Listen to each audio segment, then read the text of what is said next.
When Maurice Wilkes designed the first Land Rover back in 1947, he could hardly have envisaged the model's basic design lasting for the best part of 7 decades. The Defender, as it came to be known in 1990, ceased production in January this year, the date marking a continuous production run of 67 years, a record unlikely to ever be repeated.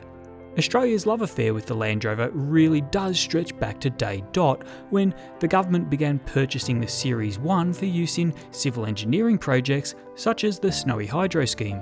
Strong public demand followed, and through the 1950s and 60s, the Land Rover was built right here from CKD kits. The Land Rover is also a long-time member of the Australian Defence Forces, with more than 2,900 examples believed to still be in active service. But the time has come to say goodbye to this trusty workhorse. Crash safety ratings and ever-tightening emission standards regulations have finally caught up with the Defender's aged design. There's also a lot of competitors that are more comfortable and better equipped to meet the demands of modern buyers, even if few are as capable when the going gets tough. The model on test celebrates the passing of the iconic four-wheel drive with a few nods to the original. From the Grasmere green paint and contrasting white roof to the heritage-style headlight surrounds and grille, this limited edition model does well to recall the original.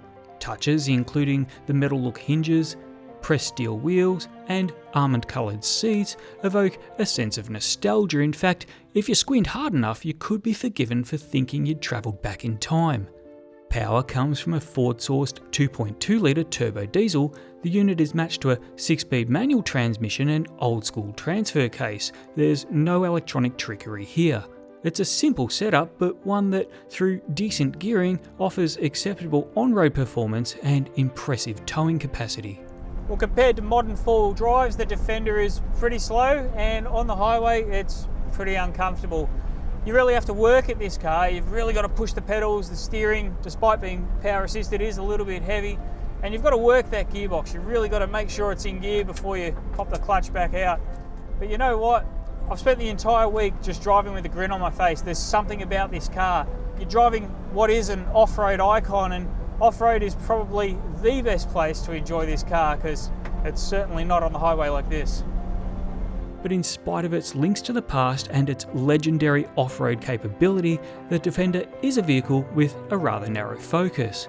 In view of more versatile and newer rivals, it simply cannot compete on a level footing, and as sad as it is to see it go, the reality is that its time has come.